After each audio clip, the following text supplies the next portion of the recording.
Bom, o que é uma ideologia? Né, para a gente entender melhor. É um corpo fechado de crenças sobre si mesmo que pretende dar uma explicação de todas as coisas com um interesse particular. Ou seja, ela quer dar, como se diz, explicações sobre algo, porém com intenções sobre aquela explicação. Para isso, parte de uma ideia básica falsa, a partir da qual são feitos raciocínios lógicos. E a partir disso, as pessoas aplicam essa ideologia até as últimas consequências. Uma ideologia pode ser considerada, portanto, um instrumento de dominação, que age por meio de convencimento, persuasão e não da força física, alienando a consciência humana. Ou seja, uma ideologia é a forma que a gente tem de colocar uma ideia falsa e fazer com que ela seja confiada como se fosse verdade, que as pessoas confiem nela como se fosse verdade. Isso é uma ideologia. O que é gênero, né? Qual é o seu gênero, você sabe? Qual é o seu gênero? Humano. O único gênero que a gente tem é humano. Sexo masculino. Só que aí eles começaram, né? Colocar como gênero, como orientação sexual, identidade de gênero. São palavras que você certamente já escutou, onde esperaria encontrar o termo masculino e feminino. A gente escuta, não, porque tem igualdade de gênero, né? Ou nós temos que trabalhar a identidade de gênero, né? Mas, na verdade, a gente precisa trabalhar a questão da discriminação do sexo, né? Sexo masculino e sexo feminino. Não haver discriminação. Mas a palavra gênero ela é usada hoje para definição de sexo, mas, na verdade, ela é como que foi utilizada para a gente poder abranger a questão de gênero e desconstruir a verdade, né?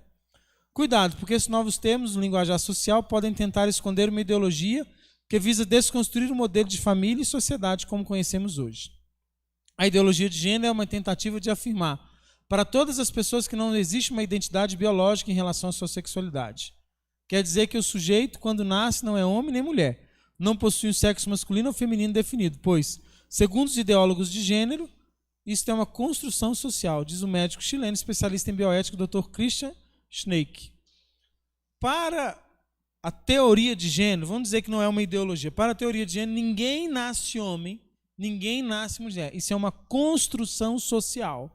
Para eles é isso. Ninguém nasce nada. Por isso que lá no vídeo fala de uma questão de identidade. Por quê? Porque a gente nasce sem saber quem a gente é. Isso é um risco, né? Isso é um problema. E isso abre um campo para muitos e muitos desequilíbrios, né, que nós vamos ver daqui a pouco. Qual a origem dessa ideologia? Ela, segundo os estudiosos, o conceito de gênero está sendo sugerido em muitos lugares como uma verdade científica, mas esconde uma teoria político-social, cujas raízes estão na filosofia marxista de luta de classe, na qual, segundo o filósofo alemão Friedrich Engels, na sua obra A Origem da Família e da Propriedade do Estado, que eu citei anteriormente, de 1884, o primeiro antagonismo de classes da história coincide com o desenvolvimento do antagonismo entre o homem e a mulher, unidos em matrimônio monogâmico, e a primeira opressão de uma classe por outra com a do sexo feminino pelo masculino. A gente escuta muito falar que o homem é o opressor, a mulher é a oprimida. É um discurso que colocaram e sempre falam disso, batem nessa tecla o tempo todo, né? Então tem leis que protegem a mulher e tudo. Isso? Há problema de violência? Mas o problema de violência, ele não é um fruto de homem por ser mais forte que mulher, não. Ele é um fruto de um tanto de outros problemas. Da questão, por exemplo, ligada às vezes ao alcoolismo, às drogas, ligada às vezes a um problema mesmo de índole da pessoa. Não porque é homem ou porque é mulher. E com essa teoria de gênero, com a ideologia de gênero, eu vejo um problema sério sobre isso. Porque, por exemplo, essa menina que virou homem, que tem nome de homem, se ela apanhar de um homem, o que é? O que é? Um homem batendo numa mulher, mas ela não é mulher, segundo ela.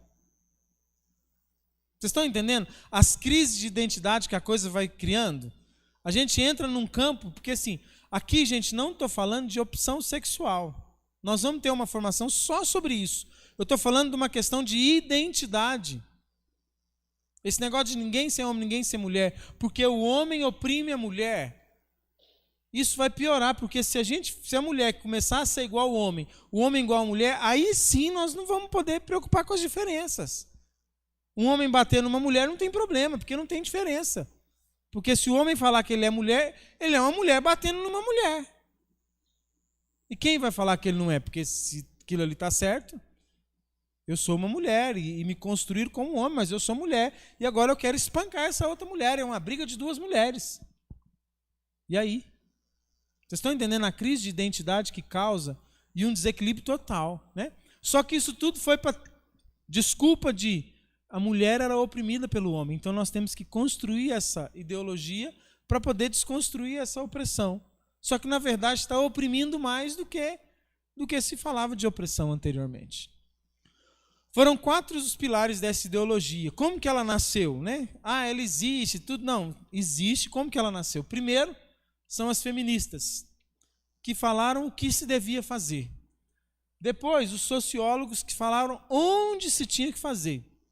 Depois, os neomarxistas, que são os marxistas mais recentes, né? Porque os primeiros marxistas, gente, é bom vocês entenderem isso. Karl Marx, os primeiros, eles queriam uma luta de armas. Eles queriam conquistar e implantar o comunismo nos países através de guerras.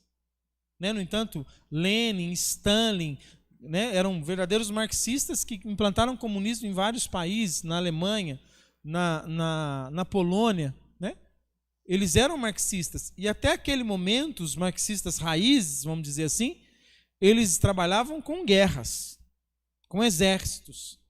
Cuba, por exemplo, foi dominada pela família Castro através de guerras. Agora, os neomarxistas, eles trouxeram uma outra forma de implantar a ideia marxista, que é através da transformação da verdade, da ideia, né, do progressismo, da cultura. E o quarto instrumento foram usada a sexologia. E aí aqui tem o Dr. Money, que nós vamos falar dele um pouquinho, que falou qual era um instrumento para que essa ideologia fosse aceita como verdade. Né? Então, esses 4 pilares se juntaram e começaram a implantar aquela ideologia como verdade. As feministas, na década de 60 e 70, né, apoiado na filosofia marxista, elas começaram a ideia. Né? Simone de Beauvoir, a primeira disse, ninguém nasce mulher, mas sim torna-se mulher. Então, minha filha, você não nasceu mulher, você se tornou mulher. Ou talvez você ainda vai se tornar, porque hoje não sabe ainda o que você se tornou. Essa é a ideia dessas feministas, Simone de Beauvoir. Esta ideia dela chegou nas conferências da ONU em 94 em Cairo, em 95 em Pequim. E quando chegou com essa ideia na ONU, nessas duas conferências, né, eles começaram a amadurecer essa ideia, a estudar ela e criaram mais de 30 gêneros. Depois vou mostrar para vocês quais foram criados lá. Hoje deve estar mais de 100, porque cada dia a pessoa que se sente alguma coisa, ela se torna aquilo, e eles falam que tudo bem, que ela pode ser uma árvore, e ela é uma árvore que anda, que pensa, mas que é árvore. E o que tem ela ser árvore? A árvore tem direito de amar. Mais ou menos assim. Então, essa ideia chegou, né, na conferência da ONU. A Sulamita Firestone, né, em seu livro A Dialética do Sexo, dá o passo a passo para a destruição da família. Ela também é uma neomarxista, que também já teve... essa Simone de Beauvoir, ela teve no Brasil ano passado. Tá? Ela ainda está viva. Não, ainda não. Ela está idosa já, ela veio no Brasil. A Sulamita Firestone já morreu, mas a Beauvoir não morreu ainda não. Atacamos a família em uma frente dupla, contestando aquilo que em torno de que ela está organizada, a reprodução das espécies pelas mulheres e sua consequência. A dependência física das mulheres e das crianças, eliminar estas condições já seria o suficiente para destruir a família, que produz a psicologia do poder. Contudo, nós a destruiremos ainda mais. Bom, gente, parece loucura, né? Por que uma pessoa pensa isso? Por quê, gente? Qual que é a ideia do marxismo? Acho que eu preciso falar isso para vocês entenderem. Qual que é a ideia do marxismo? Vocês sabem? O que o marxismo prega? Não? O marxismo prega uma coisa chamada igualdade. e um modelo econômico chamado comunismo. Essa igualdade ela é conquistada pela luta de classes. É como que quem é o patrão oprime o empregado. Vocês já devem ter ouvido falar disso. Sempre, quem é aquele que é o patrão e empregado? Então, para eles, essa luta de classe tem solução no comunismo que vai dar ao Estado o poder de tudo, ou seja, tudo é do Estado. Por exemplo, nós estamos no nosso vizinho Argentina, que já começou a pegar as grandes empresas e para ela. A Venezuela, um tempo atrás, que implantou o comunismo, todas as multinacionais que lá estavam, o governo decretou que elas eram do governo agora, não eram mais daquela pessoa. Porque a desculpa dele é que o Estado é do povo. Então o povo se torna dono, ninguém mais tem riqueza. Que toda a riqueza é de todo mundo, divide tudo igual. Cuba é assim, né? Quem não sabe, né? No entanto, os médicos cubanos que viviam no Brasil, eles recebiam 12 mil reais de salário, porém ficavam com 3, 9 mil ia para o governo cubano. Porque eles não podiam ganhar 12 mil. O governo é que tem que ganhar o dinheiro. Né? Era assim que funcionava. Talvez não te contaram, mas era. Então, essa ideia aqui é o seguinte. Quando tem o sexo masculino e o feminino, há duas classes. Para eles, tem duas classes. E essas duas classes, elas precisam ter uma igualdade. Então, não pode ter diferença. Não pode ter diferença. E, tendo essa diferença, forma-se uma coisa chamada família. E para eles, família é um lugar de opressão. É um lugar que oprime. Vocês viram lá, Karl Marx disse isso, né? O primeiro lugar de opressão é a família. A primeira propriedade privada. Eles são contra a propriedade privada. Para ele, tudo tem que ser estatal. A primeira propriedade privada que se tem chama-se família. O primeiro lugar que eu sou dono de alguma coisa é a família. E é verdade. Então, a família fortalece a ideia de que nós vamos conquistar as coisas por meritocracia, né? Eles são contra a meritocracia, eles acham que tudo tem que ser igual. E, gente, igualdade não é justiça, porque nós temos necessidades diferentes. Ser tudo igual não é justiça. A família, ela favorece a meritocracia. A família, ela fortalece o ser humano de forma que o Estado não interfere tanto na vida dele. Então, destruir a família fortalece esta ideia de luta de classe, a ideia do Estado ser dono, e enfraquece o ser humano na sua forma de pensar, nos seus valores. Por isso, tudo isso. Então, quero que vocês entendam isso. Essa aqui é a ideia de Marx. Porém, Marx pensava em fazer tudo isso através de guerras, como ele fez na Rússia, como foi feito em Cuba, como conseguiram parte da Polônia, na Alemanha. Né? Por quê? Porque naquela época foi assim, Stalin, Lenin matavam pessoas que eram contra o sistema e conquistaram pelo exército. Só que aí os neomarxistas viram que não dava, que tinha que fazer outra mudança. E aí surgem essas ideias dessas mulheres. Deu para clarear, para vocês entenderem o porquê de tudo isso? Porque senão fica parecendo só que é uma pessoa esquizofrênica falando um negócio daquele. Não, ela tem um objetivo. O objetivo é isso aqui, ó. Implantar um sistema único que o Estado vai ser dono de tudo. Para isso eu enfraqueço a família. A Igreja Católica também. Quando eu falei para vocês que a cultura de morte tem que enfraquecer a Igreja, por quê? Porque a Igreja condena o comunismo. Para a Igreja, o comunismo é o pior sistema econômico que tem. Quem apoia o comunismo, segundo o Papa Pio XII, corre o risco de excomunhão. Porque o comunismo, ele oprime mais do que o capitalismo. O capitalismo também não é bom, gente. A igreja gosta... Não, a igreja não ama o capitalismo.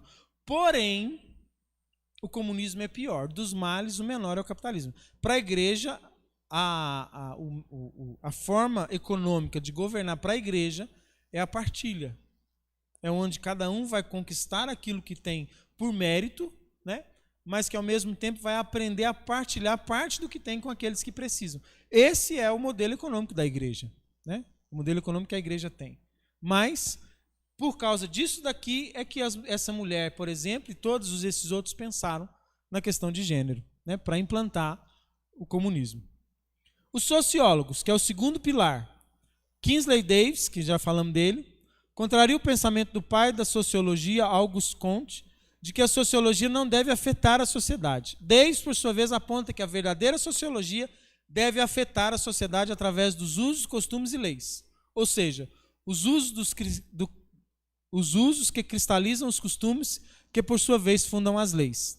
Ele aponta que a melhor maneira de controlar a natalidade e evitar o crescimento populacional seria levando as mulheres a rejeitar a maternidade. Essa é a ideia de Kingsley Davis. Mas ideologia de gênero com rejeitar a maternidade, sim. É uma forma de fazer com que a mulher não queira ser mulher. Não queira viver como mulher. Queira sair dos padrões da feminilidade dela. E aí ela entra numa questão de gênero, né? Esse é o Kingsley Davis, autor do livro Human Society. É preciso mexer na estrutura da sociedade, alterando os usos e os costumes.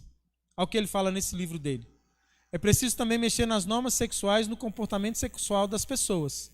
Revolução sexual, promoção da promiscuidade sexual, do gaysismo e do lesbianismo, etc. Dessa forma, você ataca a família sem explicitamente dizer que a está destruindo. É o Kingsley Davis que diz isso. Também marxista. No final dos anos 60, Kingsley percebeu que era necessário fazer algo mais. Ele mesmo criou uma base conceitual de que ele publicou num artigo chamado Política Populacional, os programas atuais terão sucesso, no qual ele mostrou exatamente o que precisava ser feito: afetar a motivação das pessoas para terem filhos, desmotivando as mulheres de terem filhos. Para isso, era preciso provocar uma mudança na estrutura da família, no papel das mulheres. Exemplo, mulher de carreira versus Dona Florinda, né? Eu gosto tanto da Dona Florinda, gente. Uma xícara de chá, professor Girafales, né? Meu tesouro. Mas eu imagino que nenhuma mulher tem o sonho de ser como ela. Tem? Usar aqueles bobs 24 horas no cabelo. Será que nunca fica pronto aquele cabelo dela? Será que nunca ficou bom? Né? Que horas que ela vai soltar o cabelo e mostrar o resultado de tanto sacrifício de fiura para ficar com aquele trem na cabeça, né? Oi?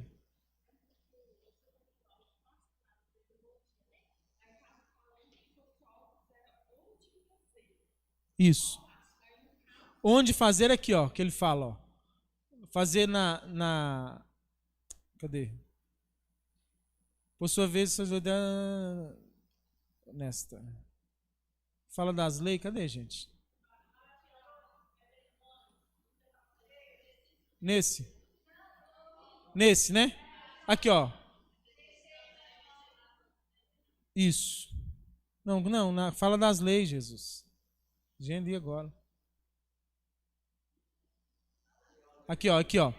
Onde? Nos costumes. Onde que se faz?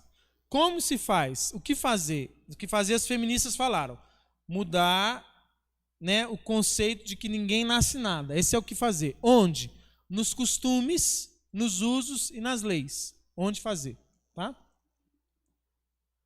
Agora os neomarxistas. Os neomarxistas, né, que Karl Koch e outros vieram falar de como fazer, né? O que fazer as feministas? Onde fazer os sociólogos? Os neomarxistas, como fazer, né? Mexendo na estrutura da sociedade, que para Marx é a economia, que a superestrutura, a família, o sistema filosófico, religioso, etc., cai. Ou seja, eles falam que se você mexer na estrutura da sociedade, a família, o sistema religioso, filosófico, tudo cai.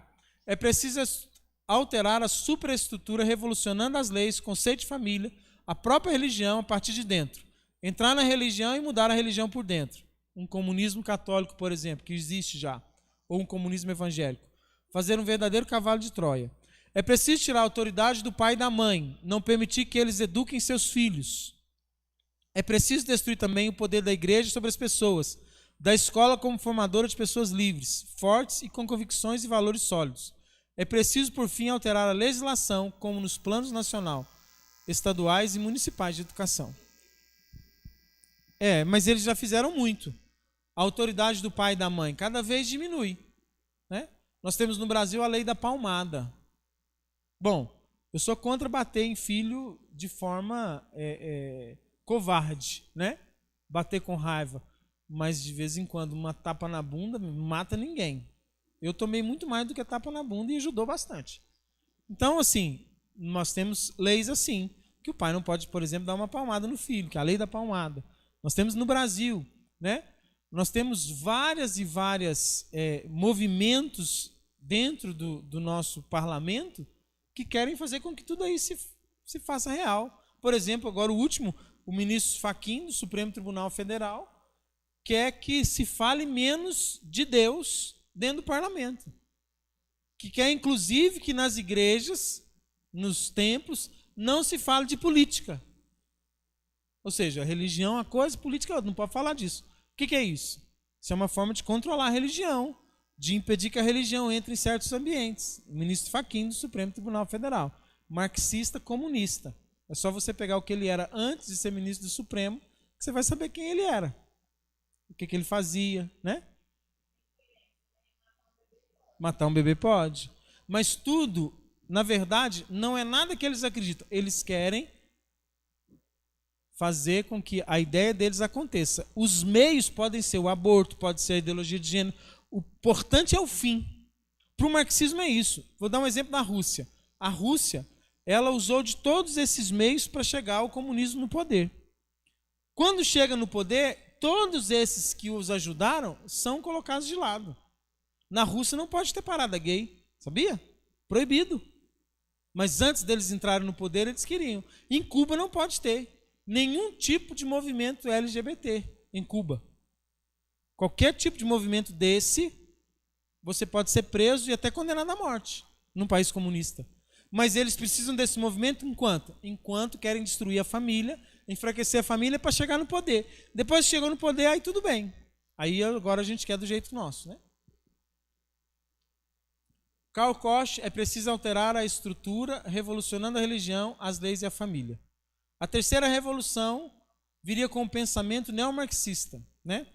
O Karl Koch, marxismo e filosofia. A revolução deve ser a priori na filosofia, ou seja, primeiramente deve haver uma revolução ideológica. A revolução deve vir da superestrutura. Eles não querem mais fazer revolução de forma armada, como foi a Revolução Cubana, por exemplo. Eles querem fazer uma revolução na nossa forma de pensar, na nossa cabeça. Após a morte de Karl Koch, funda-se em seguida a Escola de Frankfurt, no qual seu primeiro diretor foi Max Horkheimer, Autoridade e Família. Ele tem uma obra chamada Teoria Tradicional e Teoria Crítica, que aponta que os objetos são o que são devido ao desejo dos outros, mas que também as pessoas são fruto do pensamento humano. Mais ou menos, vocês não são nada. Vocês estão aqui porque eu estou pensando em vocês. Vocês são fruto do meu pensamento, da minha imaginação. Ou melhor, eu também não existo. Eu estou aqui fruto da sua viagem, sei lá, o que é que você tem na cabeça aí que você está imaginando que está acontecendo tudo isso aqui. Que nada existe. Esse cara, ele foi diretor da Escola de Frankfurt, dos marxistas. Nada existe. Tudo é devido ao desejo dos outros, mas que também as pessoas são fruto do pensamento humano. A única coisa que existe é o interesse da burguesia, que impõe a autoridade, que tem sua base na família, ou seja, para ele, a função da família é educar para o autoritarismo. Essa é a ideia dele. A única coisa que existe é que tem gente que quer mandar no outro. E isso não pode. O resto não existe. Mais ou menos uma loucura mesmo que os caras têm. E o quarto pilar é qual instrumento, né, Fernando? Aí surgiu um homem chamado Dr. John Money, que foi o inventor do termo gênero. Ele que inventou esse termo. O John Money, sexólogo, fez uma experiência de mudança de sexo no menino chamado Bruce, que passou a se chamar Brenda. Bruce e Brian Hayne nasceram gêmeos, eram filhos de pais religiosos que depois de uma decepção saíram da igreja. Como Bruce teve um problema de fimose, foi realizada uma cirurgia no pênis do menino, porém por meio de uma cauterização sem sucesso, o órgão genital ficou deformado. Rapaz, imagina isso, deve ter sido sofrido, viu? Após o contato por meio de um programa de televisão com o Dr. John Money, os pais levam Bruce para fazer mudança de sexo. A partir daí, criam a criança como uma menina que se chamava Brenda. Então, o Bruce se torna Brenda. Embora ele não conseguisse se compreender enquanto menina, os pais esconderam isso dela entre aspas, né? pois o Dr. Monning continuou a acompanhar o caso e tratar a situação como um experimento científico. Diante da frustração, os pais decidiram contar a verdade. O Dr. Monning tratou a situação como um experimento que não deu certo. Experimento que deu errado. Esse é o Dr. John Money, né? Contribuição para a ideologia de gênero, segundo foi dado pelo médico Dr. John Money. Para o Dr. Money, a sexualidade, gênero, é uma construção social. Por isso ele poderia ser educado ou como homem ou como mulher, independente de sua anatomia. Se você criar um menino como menina, ele vai ser menina. É a que fala o Dr. John Money. Mas olha o que aconteceu. Aqui está a família. Bruce virou Brenda e foi criado como menina. Dr. Milton Calapinto desenterrou a história e descobriu a verdade. Brenda se rebelava contra as roupas femininas desde os 2 anos de idade, mas sempre teve comportamento visivelmente masculino. A mãe tentou suicidar-se várias vezes, tornou-se depressiva e morreu. O pai contou-lhe toda a verdade aos 14 anos de idade, depois de inúmeras cirurgias, reverteu a situação e passou a viver como um homem de novo. Trocou o nome para David, né? E se casou. Davi por quê? Porque o Bruce, né? Que depois virou Brenda, depois voltou a ser Davi, ele dizia que Davi venceu Golias. Que a vida dele era um Golias. Então ele ia ser Davi para ele conseguir vencer. Porque imagina a cabeça dessa criança. Pequena, se vestia como menina, brincar de boneca e ele rasgava as roupas. Tem um documentário, eu vou mandar o link para vocês no YouTube, sobre esse caso, onde entrevista as pessoas que conviveram com eles, onde ele não sabia que ele era menino, mas ele só se comportava como menino. Ao ponto de, com 14 anos de idade, contarem para ele a verdade. Né? Só que aí o estrago estava feito. Na mãe, no pai, no irmão. Que olha o que aconteceu. Bruce tentou suicidar-se aos 20 anos, teve uma depressão incurável, foi abandonado pela mulher, seu pai tornou-se alcoólatra, seu irmão um drogado, que terminou por se matar, e ele, por fim, aos 38 anos, em 2003, matou-se com um tiro no peito. O irmão e ele se mataram. Vocês pensam o desastre que foi essa família. Por quê? Porque eles perderam a sua identidade. Essa aqui era ele. A mulher dele. Ele se casou. Não, a mulher do menino. A mãe morreu. Ele se casa, ó. Ele teve depressão, foi abandonado pela mulher, né? E o pai dele se tornou alcoólatra. Aqui ele, ó. Como é que ele ficou no fim da vida? Aqui é ele como menina. Aqui depois ele na juventude, né? Dr. John Money fez isso. Revolução sexual, as feministas falam disso, sociólogo fala da estrutura social, o neomarxista as palavras e o Dr. Money no conceito de gênero. Essa foi a forma como eles utilizaram para fazer com que essa ideologia pudesse ser propagada e colocada em prática. Pode passar? Vocês estão anotando? Só um segundo. Tá, vou beber água então.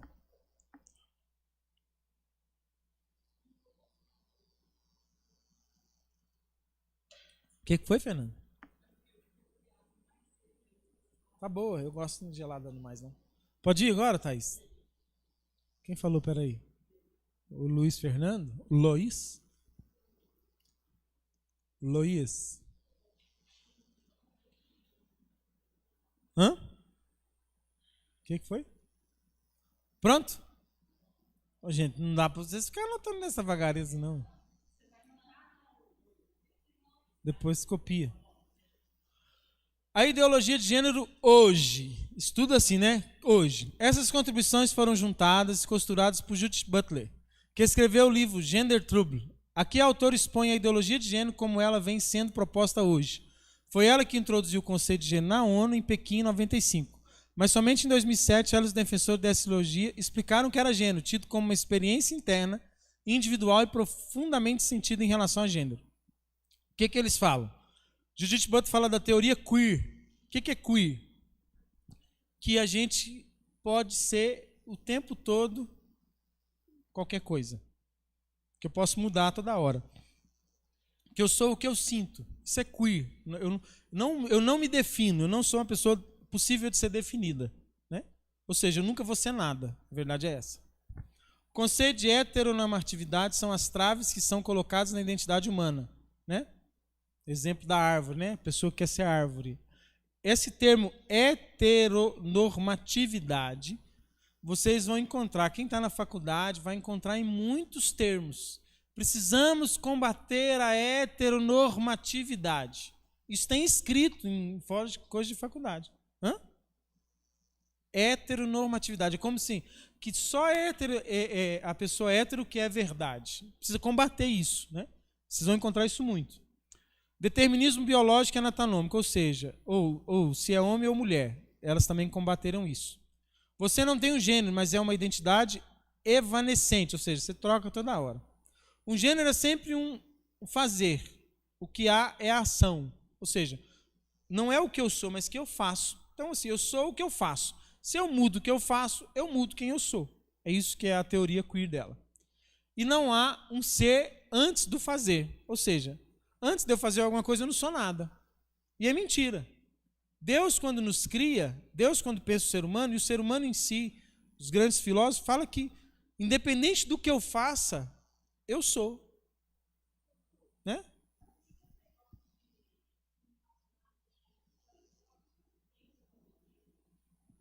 Não é Sócrates, né, que fala de penso, logo existo. Né? Penso, logo existo é uma definição que dá sentido a isso. Né?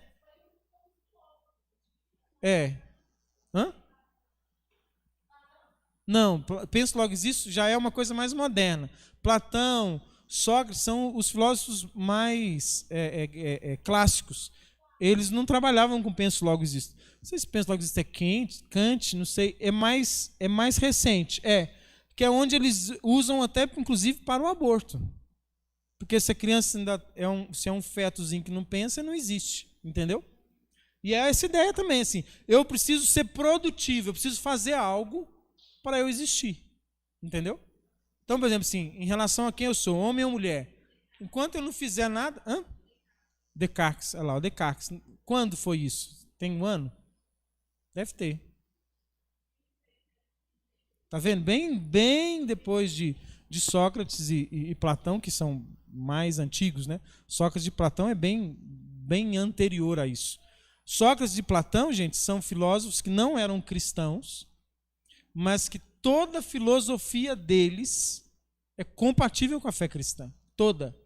Santo Tomás de Aquino, ele estuda, e Santo Agostinho também, estudam Sócrates e Platão e transformam a filosofia deles numa linguagem cristã. É mesmo que eles pegarem o que eles pensavam e só colocaram os termos cristãos, porque eles pensavam nisso.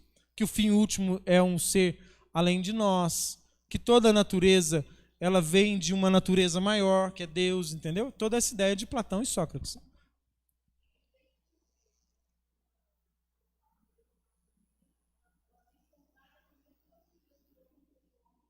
Uhum. Isso. A nossa identidade, quem a gente é, né? E aí, quando a gente perde identidade, a gente se perde, né? Então, hoje, essa ideia de Judith Butler, né? Essa é a Judith Butler. Ser homem ou ser mulher não é biológico, mas gênero. Papel que cada um constrói, destrói, modifica como quer, de modo indefinido e indefinível. Ou seja, é indefinido e não pode ser definido. Nunca você vai estar definido. É como que se você nunca vai resolver quem você é. Você pode mudar qualquer dia, qualquer hora. Bom, na Conferência de Pequim, de 95, quando começa a identidade de gênero, como estando referida à experiência interna, individual, profundamente sentida, cada pessoa tem relação ao gênero, que pode ou não corresponder ao sexo, atribuído no nascimento, incluído-se aí o sentimento pessoal do corpo, que pode envolver por livre escolha modificação da aparência, função corporal, por meios médicos, cirúrgicos ou outros. E outras experiências de gênero, inclusive o modo de se vestir-se, o modo de falar e maneirismos. Foi inserido o conceito de gênero sem, porém, haver definição. Em Pequim eles incluem aquilo lá e não definem. Aí vem as consequências. Quais são as consequências? Essas aqui são algumas consequências de obra de arte. Vocês lembram de uma exposição do Santander em Porto Alegre, há um tempo atrás? Não sei quantos anos tem. Que lá tinha criança viada, deusa das águas. Criança viada, deusa das águas. Estava numa exposição de Santo André. Depois tem criança viada, travesti da lambada. Porque um dos gêneros, vocês vão ver daqui a pouco, é a pedofilia. Pedofilia não é um problema. É alguém que se identifica com esse gênero.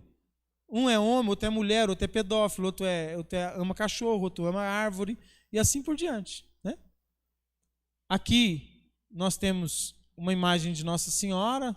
Aqui teve aquele caso, esse que vocês viram na mídia, de uma obra de arte de um homem nu. O homem ficava nu, deitado e dançando com as meninas, e ele nu. É para poder quebrar o tabor da nudez, né? Não, isso aqui, se você faz isso aqui com uma criança, que ela pode chegar perto de um homem nu, você está falando para ela o quê? Se chegar um pedófilo perto de você, não tem problema. Quebre o tabor, né? Para quê? E aqui foi numa parada gay, onde eles fazem a imagem de Jesus em forma de um travesti, né? Quais as consequências nas escolas? Bom, nas escolas. Aqui foram alguns livros do MEC, que foram depois recolhidos, depois da denúncia. Foi denunciado por alguns parlamentares, não vou dizer o nome para não induzir vocês a achar que eu estou falando de alguém, mas alguns parlamentares denunciaram. Aqui vocês não conseguem ver, mas está Juliana no menino, Tiago na menina, Ruth na menina, Amanda no menino, Douglas na menina. Era um livro didático do governo federal do Brasil. Aqui você enfia a mão e faz um pênis e vira e entra na vagina da menina. Isso é um livro didático que estava no Ministério da Educação. Ele não chegou a ser distribuído porque ele foi denunciado na Câmara e aí houve vamos dizer assim, uma briga danada lá e aí ele foi guardado, não foi entregue nas escolas, mas estava para ser entregue. E esse aqui é uma criança, um aluno que se veste assim, que os pais acharam que ele pode vestir assim, e ele vai para a escola assim, ele vive assim, e os pais estão felizes, né? Aí você imagina, como? Vamos falar sobre ele, vamos ver como é que é na escola. Teve mais denúncia de uma escola que a professora estava passando esmalte nas mãos dos meninos, porque os meninos também precisavam experimentar aquilo, e várias outras coisas. Se vocês forem no Google julgar ideologia de gênero nas escolas, casos concretos, vão ver inúmeros casos, né, de tentativa de desconstrução do ser masculino e do ser feminino.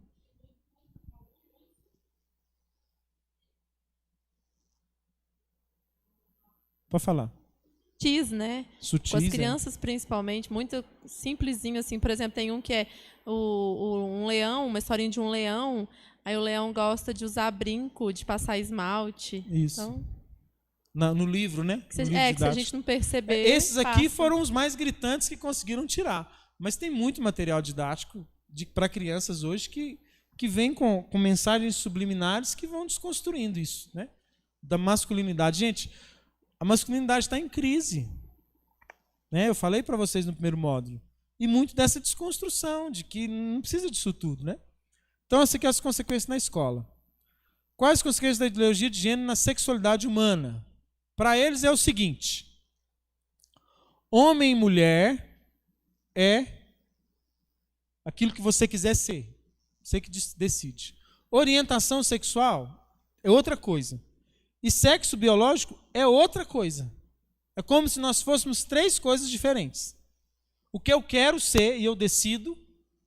O que eu tenho prazer em viver na minha sexualidade, se é com mulher, se é com homem. E o meu sexo biológico. É como que se essa daqui é o que importa. Quem eu quero ser. Os restantes não importam. Né? Quais as consequências disso? A perda da identidade. Se você não sabe quem você é, nós podemos transformar em você em qualquer coisa.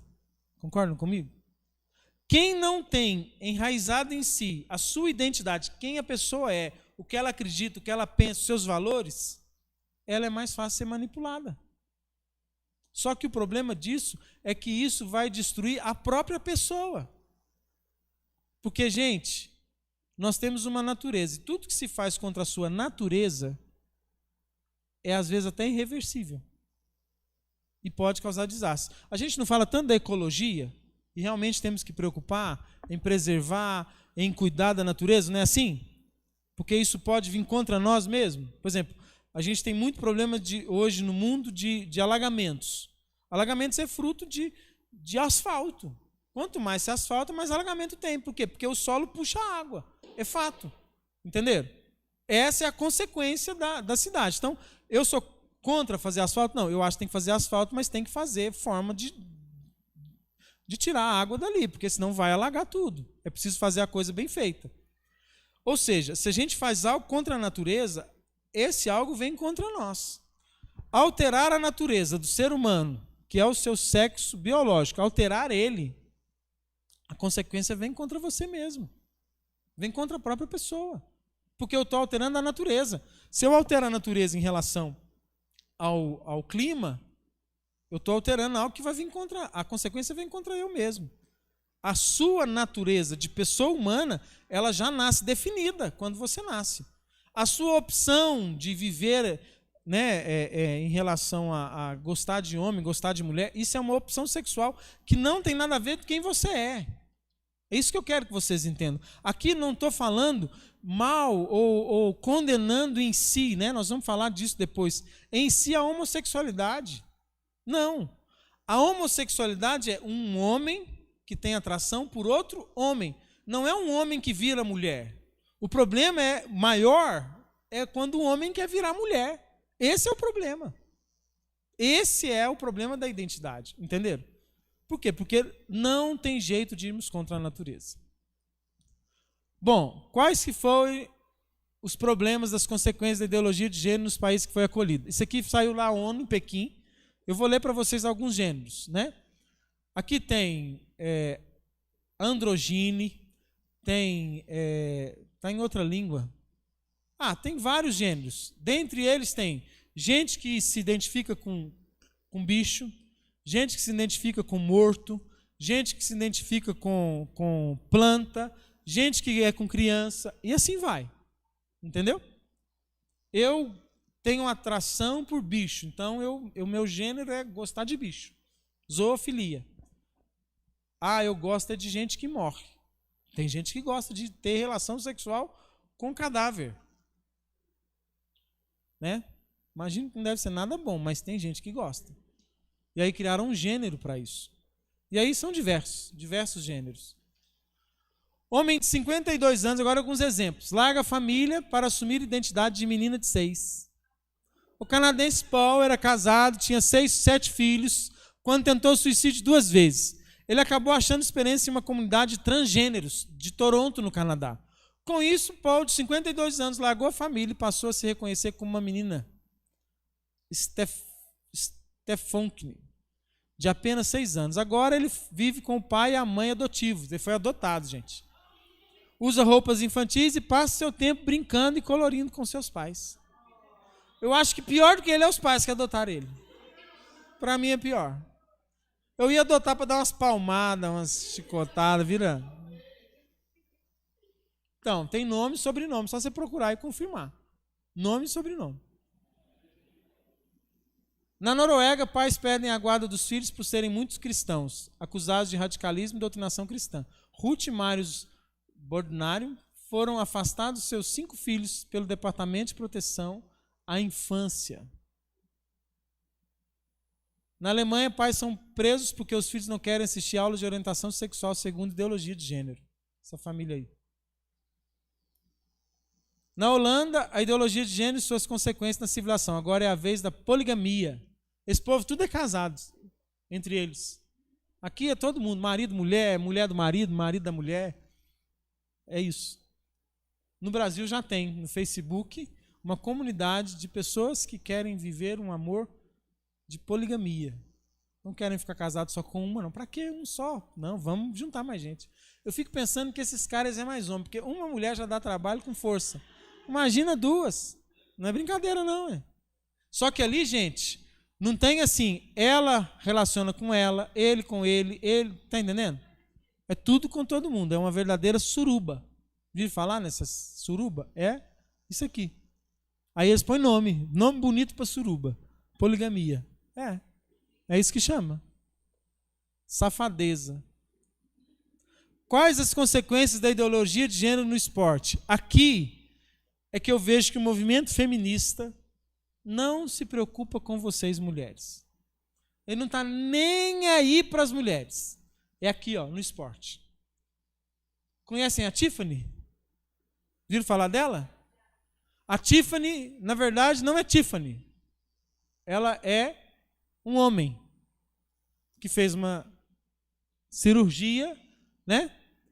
Ela é transexual e está a todo vapor, né?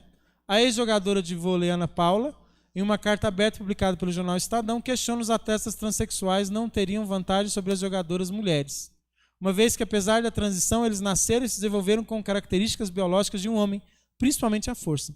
A Tiffany, que não, na verdade não é Tiffany, ela era jogador homem da liga masculina de vôlei. Aí ela fez uma cirurgia de sexo e foi para a liga feminina. Na liga feminina ela foi eleita a melhor jogadora do ano. Ela bateu todos os recordes. Por quê? Porque, primeiro, a altura da rede de vôlei feminina é mais baixa que a masculina. Só aí ela já ganhou um tanto de coisa. A força biológica dela é maior. Os hormônios delas a ajudam a ter mais resistência. Ou seja, ela só não tem mais pênis. E cresceu seios. E isso é fácil. Agora, dentro dela, a força, os músculos dela, ela não trocou. Não trocou. E é interessante que uma mulher, quando vai jogar em qualquer liga, ou um homem vai jogar em qualquer liga, conforme a quantidade de hormônios, por exemplo, uma mulher, se tomar muito hormônio masculino, ela pode ser condenada por doping e ser expulsa da liga. Sabia disso? Porque ela desenvolve hormônio masculino para poder dar conta de jogar. A Tiffany não. Mas, na verdade, gente, eles não estão preocupados com a Tiffany, eles estão preocupados com implantar uma cultura de que não tem diferença, que a gente é o que quer ser. Cadê o movimento feminista para ajudar as jogadoras de vôlei? No vôlei, elas ainda não machucam, mas aqui elas machucam. A lutadora transexual Fallon Fox entrou no cage para lutar com Alana Jones na sexta-feira, né, no dia lá, em Coral Gables, na Flórida. Fox venceu por finalizações no terceiro round com um estrangulamento norte-sul modificado. Fox é um homem que se transformou em mulher e foi lutar em MMA com mulher. E venceu as mulheres, claro, é. Pensa se não é idiotice, gente. Cadê o movimento feminista para defender a mulher que apanhou? Aqui, olha como é que a mulherzinha era, ó. Olha como é que ele era. Aí virou isso aqui. E agora ele pode bater em mulher. O que tem? Igualdade de gênero. Nesse caso, lutadoras trans deixa adversário em estado grave na Malásia. A vítima sofreu traumatismo craniano. O cara era homem, tirou o pênis, virou mulher, foi lutar no MMA, deu traumatismo craniano numa mulher. Dentro do ringue de MMA. A lutadora trans belga deixou sua rival da Malásia em estado grave, lesão traumática craniana. A luta ocorreu no domingo, dia 20, às 20h25, na Malásia. Um torneio vale tudo. A lutadora durou cerca de 24 segundos. Em 24 segundos, o homem, que só tinha tirado o pênis, bateu na mulher e deixou ela com traumatismo craniano. Cadê o movimento feminista para defender essa mulher que está apanhando de homem? Cadê, gente? Isso aqui é de indignar. Cadê a Lei Maria da Penha? Claro, não é no Brasil, né? Então não tem essa lei. Cadê a defesa das mulheres? Em 24 segundos, a outra tomou traumatismo craniano porque apanhou de um homem. Mas se falar disso, nós vamos desconstruir aquilo que eles querem para o controle populacional, para implantar o comunismo. Nós vamos destruir. Porque se isso aqui vem para a mídia, se isso aqui vem das feministas colocarem e quererem lutar contra, tudo que eles estão pensando cai por água abaixo. Porque qualquer pessoa em sã consciência, se olha um negócio desse que fala, não, loucura. Loucura. Loucura você pôr um homem com uma mulher para lutar, uma luta livre. Parte da carta da Ana Paula, ex-jogadora de vôlei, publicada no jornal Estadão. A verdade mais óbvia e respeitada por todos os envolvidos no esporte é a diferença biológica entre homens e mulheres. Se não houvesse, por que estabelecer categorias separadas entre os sexos? Por que colocar a rede de vôlei masculina a 2,43 m de altura e a feminina 2,24 m? Basta uma análise superficial com o mínimo de bom senso no porte físico de jogadores de basquete masculino e feminino para entender que não são intercambiáveis. A nadadora americana Alison Schmidt estabeleceu o recorde mundial de 200 metros em 1 minuto, 53 segundos e 61 centésimos. Um feito admirável. Mas quando comparado aos 1 minuto, 42 segundos, 96 centésimos de Michael Phelps, na mesma prova, só evidencia a diferença só evidencia a óbvia diferença física entre homens e mulheres. Seleções de futebol feminino costumam treinar e perder de times masculinos sub-17. Os exemplos são infinitos de como não faz sentido misturar homens e mulheres em modalidades onde a força física faz a diferença no resultado final. Isso não é homofobia, é fisiologia. Fisiologia. Outras referências. Aí eu tenho vários artigos, inclusive trouxe 2 para vocês.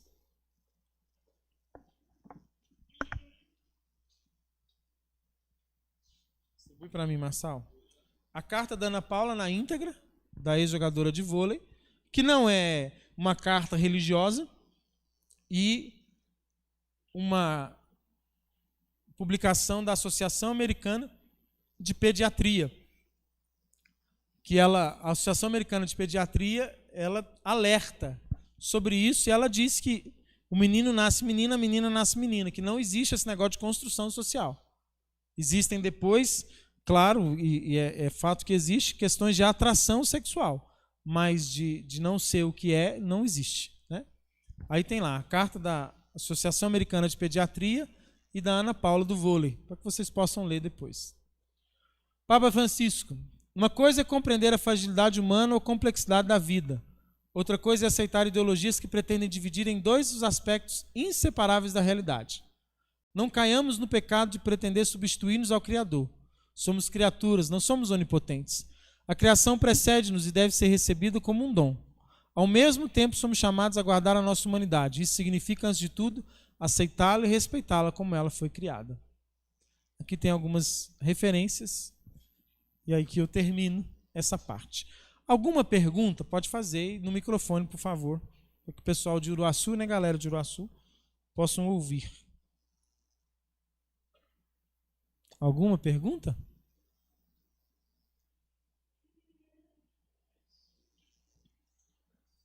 Nenhuma? Certeza, certeza, certeza? De verdade? Sim. Espera aí, só o microfone. Hã? Ué. Né, galerinha de Uruaçu? Quer escutar também. Eu só acho que esse povo usava muita droga, porque não tem condição. Sério, porque é umas coisas muito sem noção. Eles usavam muita droga, porque na verdade... é muito incoerente, é muito fora da razão, é muito idiota. Na verdade, eu acho que a questão não é questão de droga em si, né? Eu acho que é uma alienação. E olha, hoje nós estamos vivendo numa engenharia social tão forte que também nos alienam. Se nós não ficarmos atentos, também nos tornamos alienados. É fato. Entendeu? Espera aí, o microfone, por favor.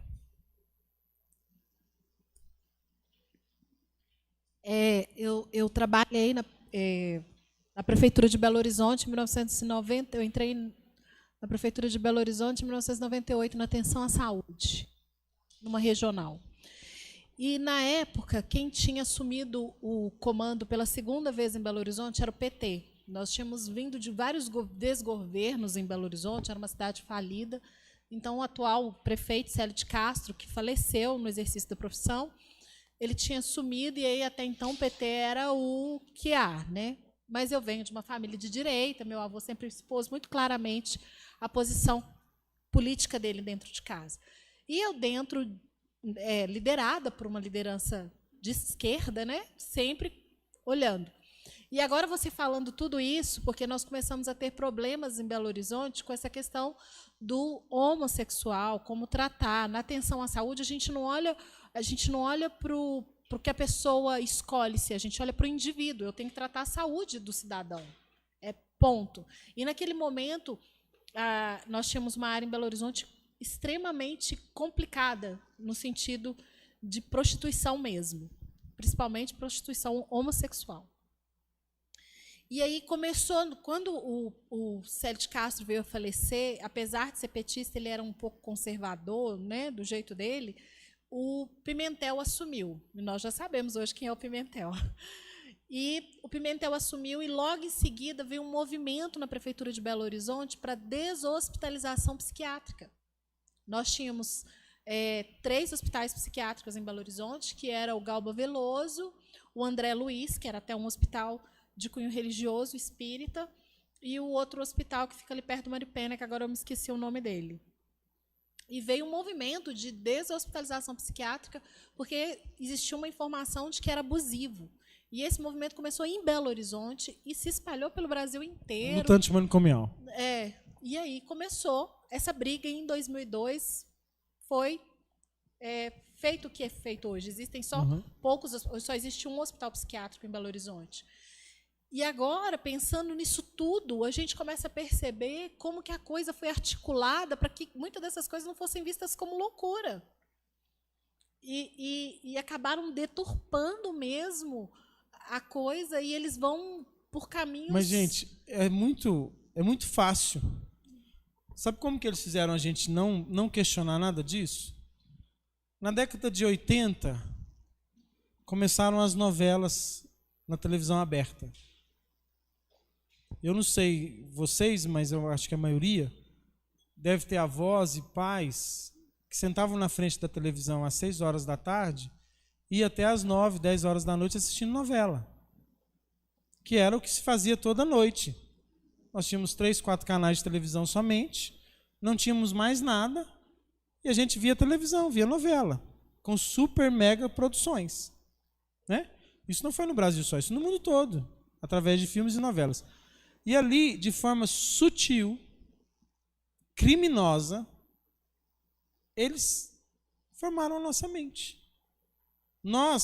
Eu falo que eu estou com 39 anos, eu assisti muita novela, criança. A minha mãe tem 60 em alguns anos, 66 anos, ela assiste novela até hoje.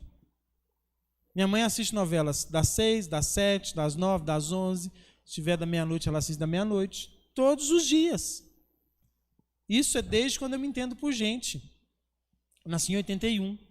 Em 81, não sei se ela assistia novela, mas quando eu comecei a entender a vida, eu já via novela. E, gente, ali, nesse entretenimento que fisgou por muitos anos as famílias, foi onde eles conseguiram nos distrair e, de forma sutil, colocar para nós. Interessante que, assim, até a Revolução Sexual não se falava em divórcio. Sabia disso? Não existia divórcio. Divórcio era uma coisa assim, quase um aborto hoje. Era uma coisa... Hoje o divórcio ficou normal. Quando se começou a ter os divórcios? Nas novelas, porque a mulher tinha um marido muito mau e aquele marido não prestava para ela, e tinha aquele amigo dela que era a pessoa maravilhosa. Né? Porque a novela é assim, sempre tem o bom e o mal. Nunca tem alguém que é mais ou menos. Como nós somos mais ou menos, porque nós não somos nem bom nem mal, nós somos tudo mais ou menos. O mundo é composto por mais ou menos, porque o ser humano ele erra e acerta. E sempre tem erros e acertos nas atitudes humanas. Essa forma sutil que fez com que a questão da ideologia de gênero chegasse, né? A questão da desconstrução da família, tudo isso chegou por esses meios que fisgaram. Hoje você encontra pessoas até mais velhas que estão começando a acordar, mas que ainda têm muita dificuldade de entender. Por quê? Fomos alienados. Alienados. Se você parar na frente de uma televisão e acompanhar uma novela... Eu tenho um primo que trabalha, hoje não mais, mas trabalhava como médico no SAMU em Betim. Então ele atendia tudo, né? E aí um dia o meu tio fez uma cirurgia, eu fui com meu irmão visitá-lo. E chegamos lá, meu primo era solteiro, tudo na casa do meu tio. Aí estava chovendo nesse dia, estava uma chuva. E aí a gente conversando, ele falou assim, não, hoje eu tenho plantão à noite, tal, era um sábado. Eu falei, não, plantão com dia de chuva deve ser muito difícil, né? SAMU com chuva, acidente. Ele falou, não, é mais tranquilo. O problema é quando está sol, o povo vai beber, aí o povo dá facada, aí o povo bate carro, porque aí é o problema. Eu falei, mesmo? Ele falou, agora o melhor dia que não tem nenhuma ocorrência é capítulo final de novela. O último capítulo de novela as pessoas não passam nem mal, ele falou. Falou que assim, o telefone do SAMU nem toca durante o capítulo final da novela. Gente, pensa, É assim. Capítulo final da novela. E eles até repetiam, porque a pessoa queria ver 2 vezes o capítulo final. Não sei como é hoje, mas passava na sexta e no sábado. Sexta-feira é o último capítulo da novela. O povo criava, quase que era um evento. Final da Copa do Mundo, quase. Falando sério, eu vivi essa realidade. Eu tinha meus avós e meus avós velhinhas todo dia para frente da novela. Vou assistir minha novela, como fosse deles, né, a novela. Coitados. Foram alienados. Percebemos que fomos quase que engolidos. Mas a verdade, ela tem um poder muito maior do que a novela. A verdade, quando ela cai nos nossos olhos, ela abre os nossos olhos. Ela nos liberta. Quando a gente vê, por exemplo, esses casos do esporte, a gente começa a entender, a acender centelhas. O problema é que tudo isso fica escondido, né? E as pessoas sendo distraídas, vão distraindo a gente com tanta coisa e outras coisas piores acontecendo por fora e no fundo. Amém?